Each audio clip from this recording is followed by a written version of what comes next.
So the first topic is how do we make sense of all the news items which come, which are published on a daily basis. So how many of us actually read the financial dailies?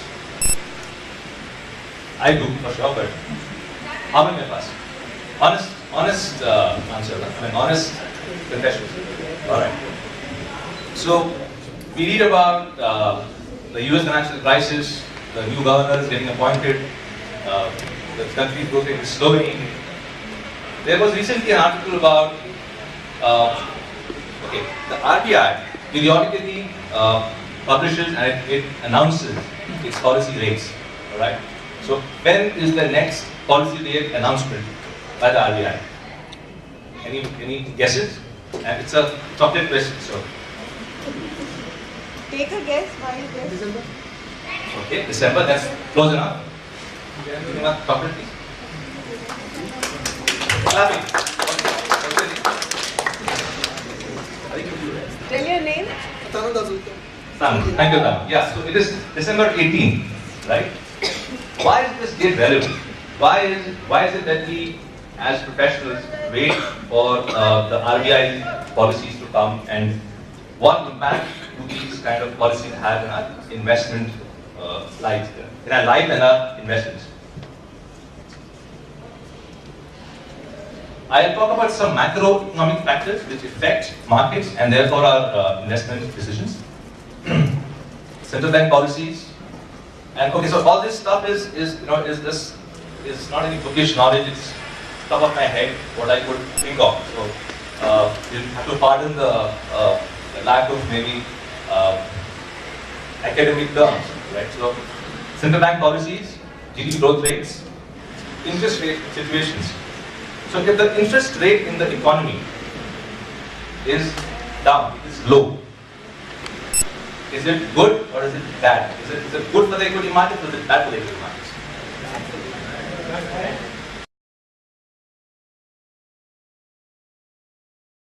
More detail, but this is the broad contours on which I'll talk. Central bank policies now, the world over, it's not just in India. RBI, the US Federal Reserve, Bank of England, they're all central banks. They've got basic common functions. So what I mentioned here is just the functions which impact us more in our lives. So they are bankers to the government and they're bankers to the banks, which means that the RBI forms policies. They for the government, so they are the face of the government as far as banking is concerned, and for the banks, all the PSU banks, they are the banker of last resort. What does it mean? When Mr. Rajan announced his policy recently in September, in October, he raised the repo rate. He raised the repo rate by 0.25%, and he reduced the short-term rate, the NSF rate, by I think about 50 bits, 0.5%.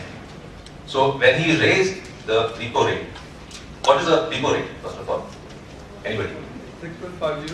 What is the repo rate? Repo rate क्या होता है? Conceptually, yes ma'am. Sorry. Repo rate is when RBI borrows. Repo rate, which means RBI borrows money from our banks. Our banks borrow money from RBI. Bang on, yeah. Thank you. What's your name, ma'am? Ritu. Ritu. Thank you, Ritu. Thank you. You will come to me. Yeah, so repo rate is the rate at which RBI lends to banks. Alright?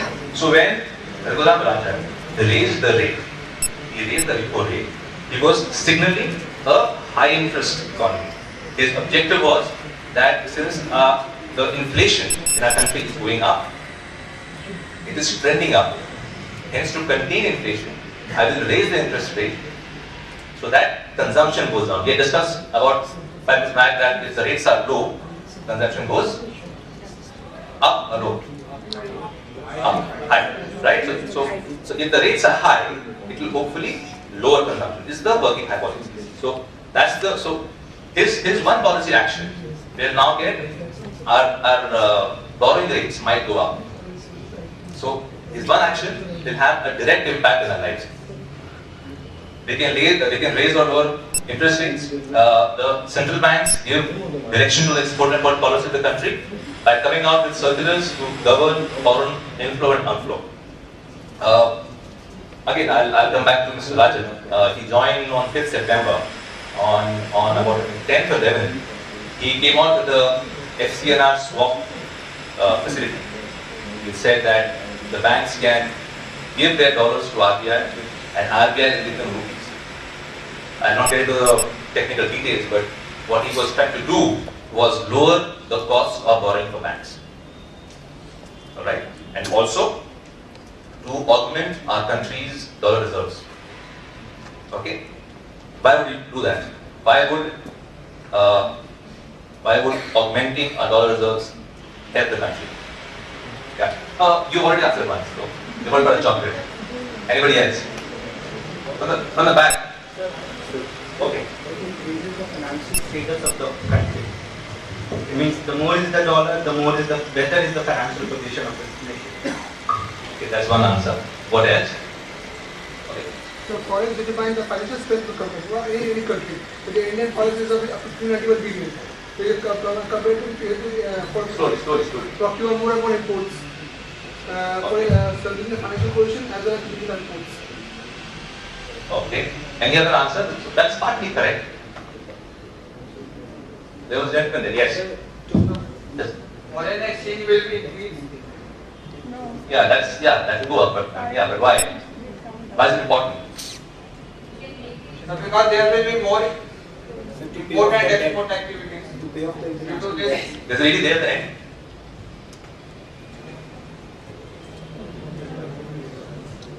So it can facilitate the import payments. Okay, so I'll give the lady there.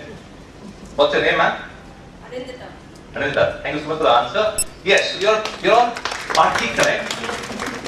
Yes, so the dollar reserves, so when we get more dollars, okay, see, so the biggest danger today is that if the US Fed were to start tapering off their bond purchases, it will have an adverse impact in our economy, in the markets, not the economy, in the markets. In order to prevent that, he is trying to augment the reserves, the dollar reserves. Yes, a good or a higher foreign exchange reserve will help in our imports. Our biggest import is oil. It will help in our import. It will also help in keeping the rupee price down. This is the INR exchange rate. It had touched 68.2 at one point in time. So it will help in keeping that rate lower. It is also a benefit to the government and intervenes in money markets through auctions, bond, and other tools which the RBI has. The RBI formulates policies on infrastructure, on banks, structures, capital requirements, NPAs. This is also a very, very important function.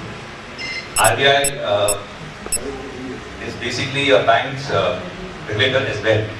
So when RBI is saying that, for example, the SLR requirement, the statutory equity ratio, that requirement has been reduced by 2 percentage points from 25 to 23%.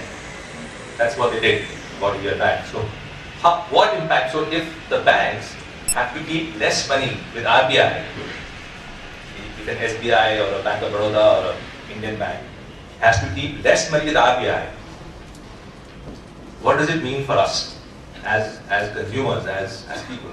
What does it mean for us? More flow of credit. Sorry? More flow of credit. Yes, that's one consequence, yes. So What else? Sorry? Loan become cheaper. Loan becomes cheaper, okay. Sir? Liquidity increases in market. Who said that? Yes, that's also true. Sir? Yes, so I think we'll give it to the gentleman there, the lady there, please. What's your name, ma'am? Sudeshna Bhattacharya. Sudeshna. Thank you, ma'am. Sudeshna. What's your name, sir? Rahul. Thank you, Rahul. Thank you. Yes. So if the banks give less money to RBI as a statutory reserve, it frees up more money for the banks, which they can lend. So when the banks lend more money in the economy, that kickstarts the economy. So more money in the economy, assuming it is used for investment, assuming it is not used for just consumption. If that money is used to invest for capital formation and not to buy this televisions and iPhones, then hopefully it is good for the economy. One more function of RBI, it print notes. Sir, one question here. Yeah. In the same policy,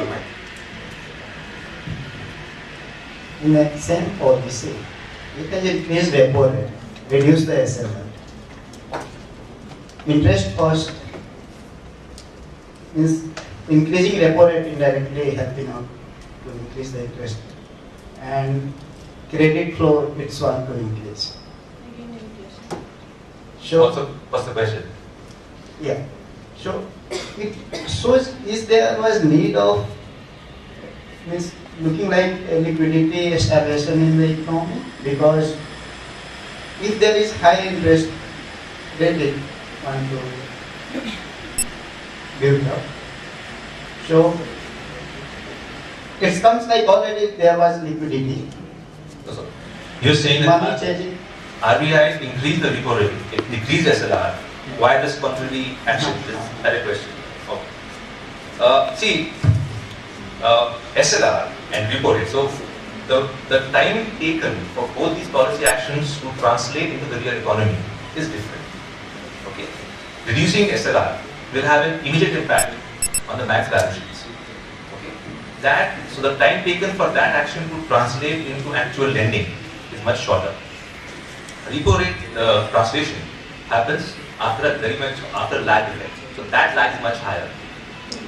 Okay, that's one. And secondly, we can say that it is not always that the central bank's actions are logical. There are some times when we feel that they're not being logical. They are being illogical. For example, when Mr. Subbarao increased the MSF rate and stifled short-term funding, that was beyond logic. That was beyond logic. I'm sure he had his reasons for that.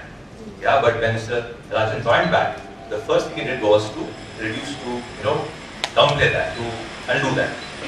And now things are much better. Yeah. So RBI can print notes. Yes? So if RBI prints notes, and if it prints notes in excess, what happens? One at a time. So, Inflation yes, sir. and the value of rupee will go down in the world market. Yes. Liquidity in the market, sir. Okay. Cause of inflation? Sorry? Cause inflation? Yes. Or wastage of resources. No, it causes inflation. That's the biggest impact. So if you have more money chasing pure goods, it causes inflation. That are all intelligent. You all grasp concepts. Great. Last, the central bank has various functions. They act as a supervisor to banks. Okay. They also print information, all the data, statistics. That's also their function. Growth rate, interest rates, demand and supply. So they're all interlinked. These three things they're deeply interlinked. And they all have an impact on how we consume, on how we invest. GDP growth is a function of aggregate demand and supply, both domestic and global. What is GDP? Gross domestic product. I mean, don't give me so give me your understanding of it. Don't give me the bookish textbook definition. So, total income of all the sectors. Okay. Production. The total production made within the geographical boundary of the nation. So, the total monetary value of goods and services produced in the country. Yes. So the word I'm looking was for services. Yeah. The total value of all the goods and services produced in the country. That's the GDP. Yeah. So we give a chocolate now. And your third chocolate now? Yeah. You'll have to put a quota on Yeah. that. No more chocolates now. Yeah. So GDP growth is a function of aggregate demand and supply, both domestic and global. And growth is dependent, among other things on availability of credit at a reasonable rate. Reasonable rate is very, very important. I mean, credit at a high rate will be of less use. At a reasonable rate, as well as conducive government policies and their execution. So the government policies, the central bank, they all have to work in tandem, so that we, as in the country, the GDP growth, the growth rate, the growth happens as per the plan. Other things like demographics, savings rate, they also play a role. For example, in Japan, what is the biggest problem that they're facing? They're facing deflation for donkey's years now. They are facing deflation. Their growth rates are down. They have almost near zero interest rate. I think for the last 15-20 years now. But still, the economy is not growing. Biggest problem in them. Labor. Okay. What else? Young working population. They have young working population. They don't have. They have less young working population. Right. So I'll give this example. Yeah. What's the name? Vijay. Thank you, Vijay. Yeah. So their population is old. Yeah. The people in Japan are primarily old. They are past the demographic dividend. In this country, in India, we have a very vibrant and young working population. Okay, so while as per the Malthusian theory, high population is bad, but the small caveat: if the population is working, if it is productive population, it is not bad. So if the country's demographics are such that it is conducive for growth, that also has an impact. Agriculture and monsoon. We read about monsoon being normal, not normal, excessive, deficient, agricultural output, good, bad. There was an article recently in the papers, I think about 3 days back, on one particular industry, which is a food art. Yeah.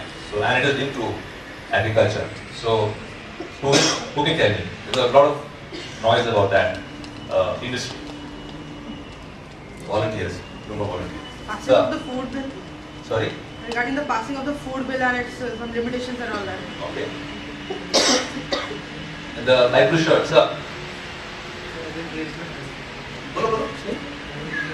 No idea. Okay. You were discussing with your friend, but anyway. Not you. Okay, you, but no chocolate, sir. Okay. The food processing, construction of food chain. Sorry? Food processing industry and food processing. No, so this news article was about sugar.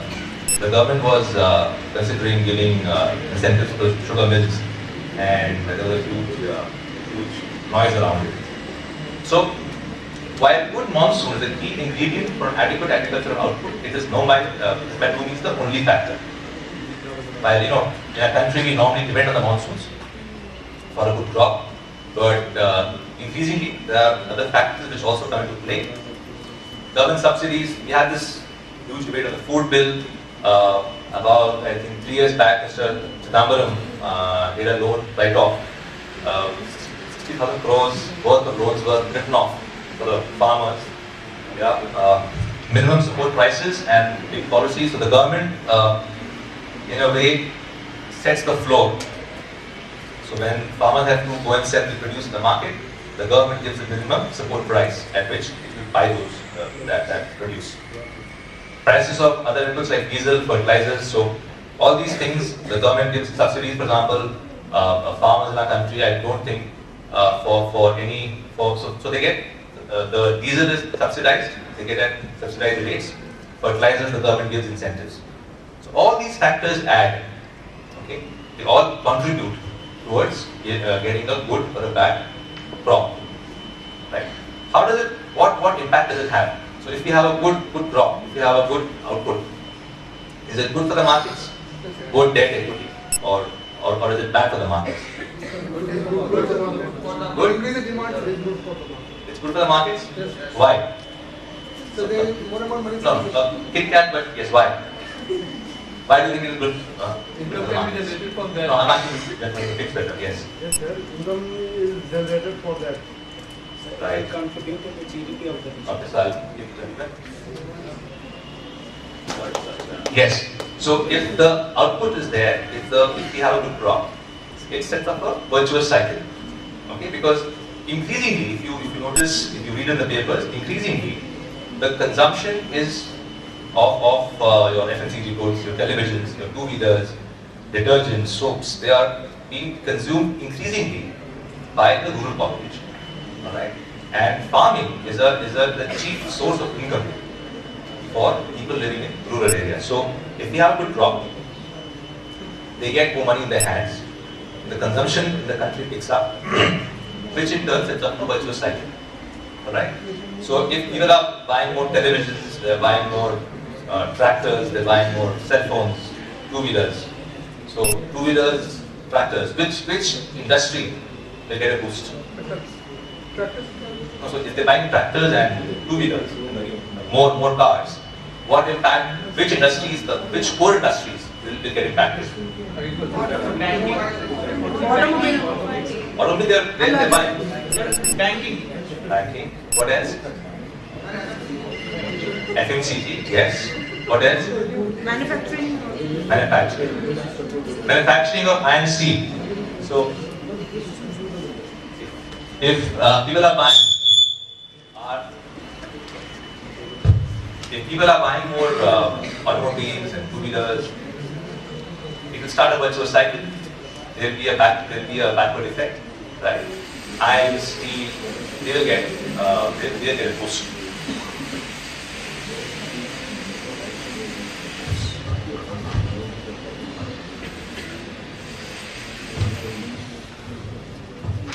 A good monsoon and hence a good crop ensures income in hands of the rural population and hence starts a virtuous cycle.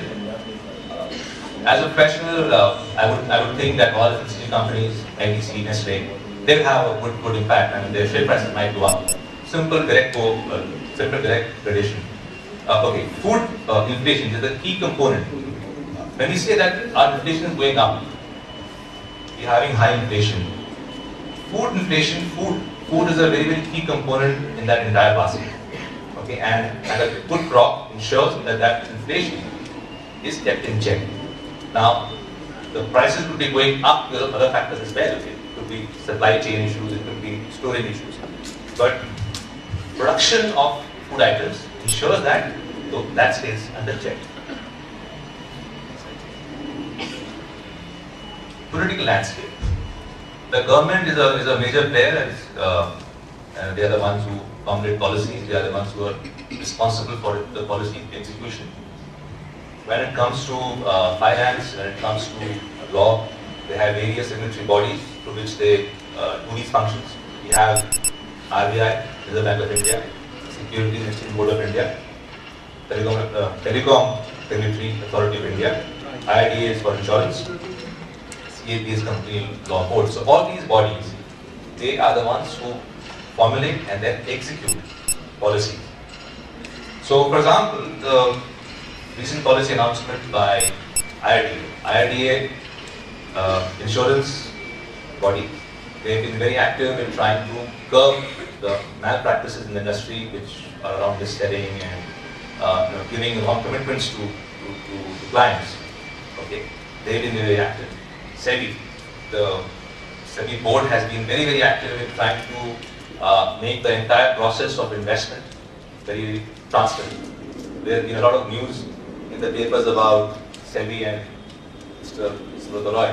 We've been reading in the papers. So they have been trying to make the entire corporate landscape more transparent. So the policy towards a particular set of industries, taxation and foreign exchange regime are positive, then the respective sectors gain. So when the rupee was depreciating, when the rupee touched 68, right? Which industry was gaining? Which set of industry was gaining? IT? Textile. Sorry? Textiles. Textile not so much, but IT was the biggest beneficiary because IT has its, so no chocolate, two answers for this, no chocolates, yeah. IT, yes, because all these companies, Infosys, Wipro, this is not listed, but Satyam, TCS, they all export their services, and it is all in dollars. So they had a huge positive impact. So this rupee depreciation had a positive impact on their share prices.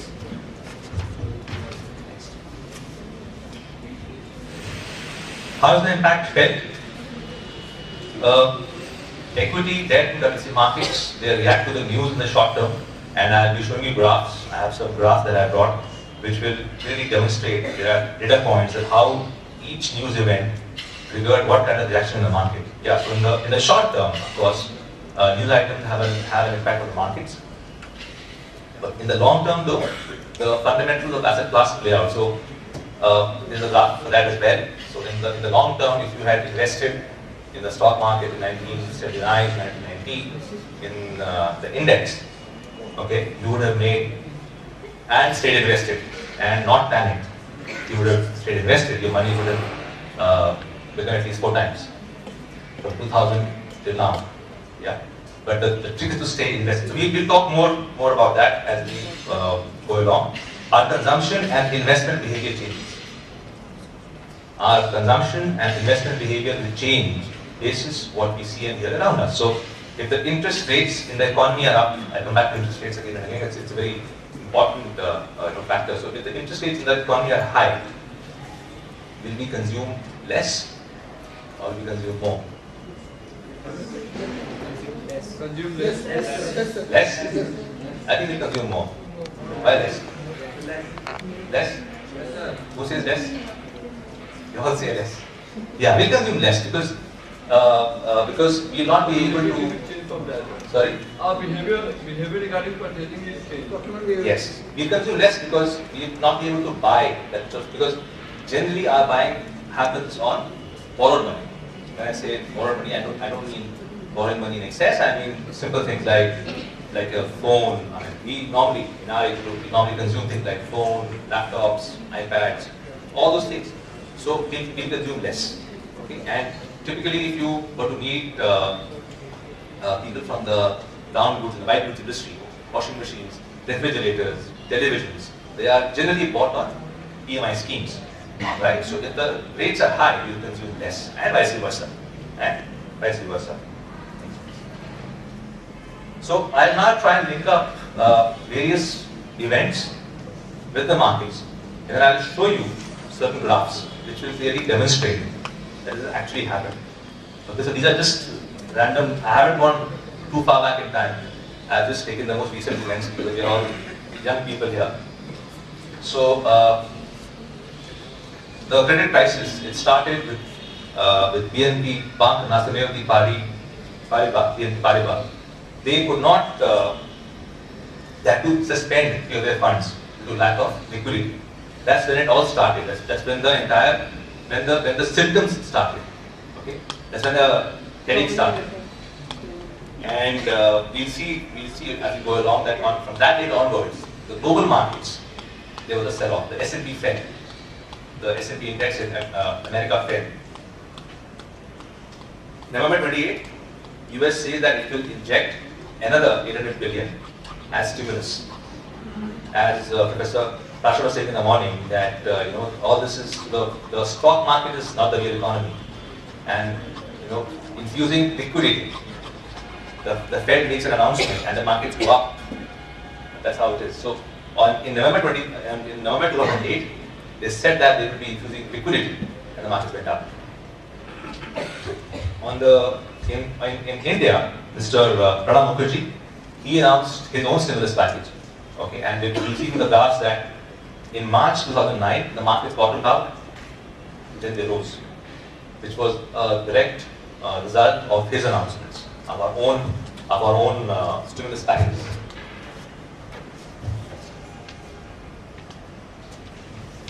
Some more news. This is more recent. This is like very recent news. Governor Subbarao had lowered the repo rate, the rate at which the RBI lends to the banks.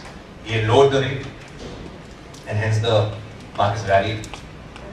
15th May, Glenn Bernanke, the US Fed chairman. US Fed, so what does US Fed do? Let's digress a bit. Similarly, the active Central Bank of the USA as Yeah. a central bank of the Oh, yeah, so it is like a central bank. Thank you. So they have the same job as RBI. They make policies, they implement policies. So the Fed chairman announced a probable tapering. He didn't say that we'll be tapering off, that we might taper off. Alright, and then in spite of the word probable, the markets crashed. The markets didn't crash, they began to come down. They saw a sharp fall. Governor Subbarao again, he raised those short-term rates in July, and the markets went down. And in 8th August, on 8th August, Raghuram Rajan's announcement was, his appointment was announced as the RBI governor, and the markets reacted positively for that. Okay, so this is the slide. It talks. This is between the S&P, the Sensex, the Indian stock market, and the USD INR. This is the exchange rate. I have taken just 1 year data to highlight a couple of concepts. So, can you see the dates here? You can't. No.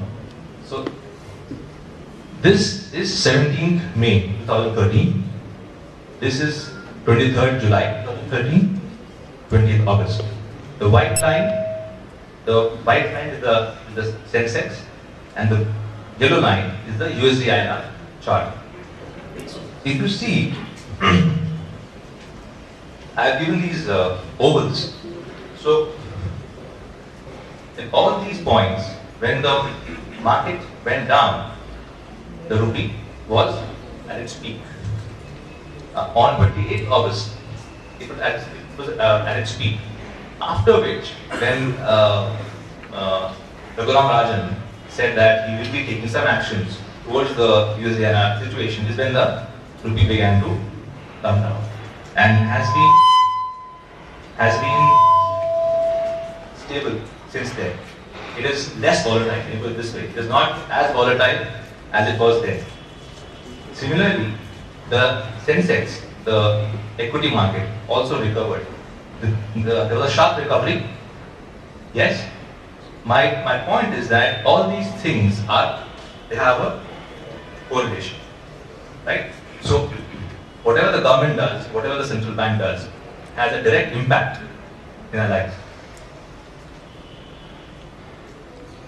This is between the equity market and our 10-year government securities, the 10-year government bond. So the 10-year GSEC government security, so it is the benchmark in our country. The 10-year GSEC yield, or the return which one gets, is a benchmark yield. So if you say that, how much should I expect as a fair rate of return on my investments? One benchmark could be the prevailing FD rates, fixed deposit rate. मैंने अगर आज 100 रुपए लगाए, तो मुझे एक साल बाद कितने मिलने चाहिए? So one benchmark is your fixed deposit rates, 8%, 9%. The other is your 10-year yield. मुझे तो मिलना ही चाहिए, right? So again, there is a inverse correlation or a direct correlation, because it's the yield. The prices of the bonds have moved in tandem with the equity market. We'll talk about time, but this is just a graph. So the white line is the Sensex, and the yellow line is the S&P index. S&P index is the US equity index for the last 30 years. For the last 30 years. What I want to show here is that in case you stay invested for a long period of time, the probability of earning a return is much higher, even in equity. Yeah?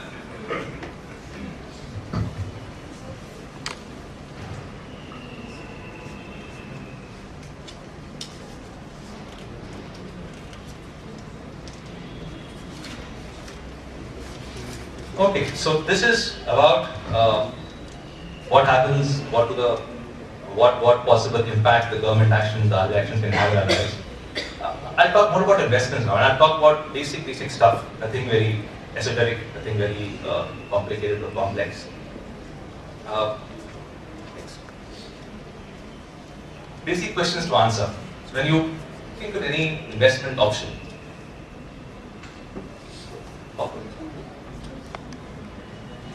what questions do you ask normally to yourself?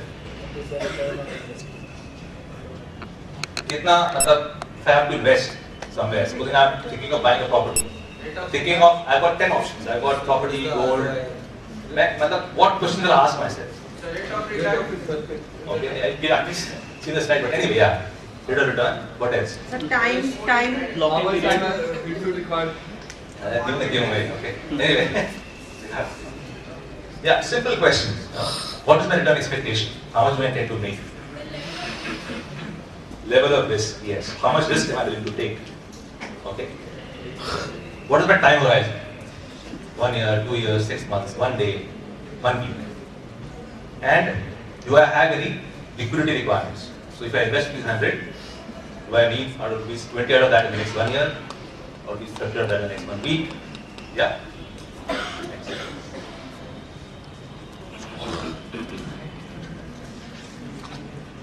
What can we do? What can we do to ensure that what we invest into gives us the return? Time. What actually happens? Supposing I make a small investment in gold. Okay? What is the natural tendency? क्या करूँगा मैं? Supposing I today invest rupees 1,000 and I buy gold. What is my natural tendency? Monitoring the stock like gold. Correct. Give a chocolate, please. I'll just monitor it now.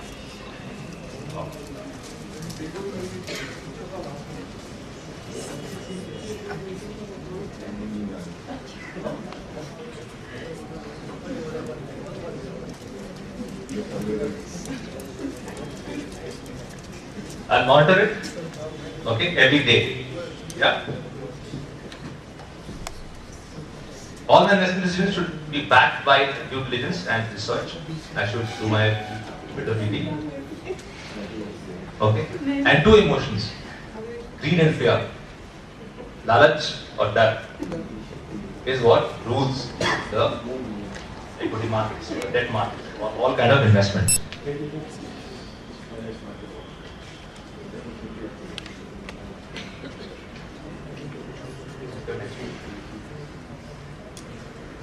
What can I further do? Distribute my assets in the best way possible. When is in finance, what do you do to earn money? This is a qualification. You've got options. Chartered accountants, you can be in companies, you can be engaged in finance, but not essentially do a finance job in a company. There are jobs in banking.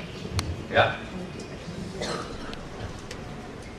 Is there anything else which is required in technical skills? You see, technical skills except CAs, they can be taught.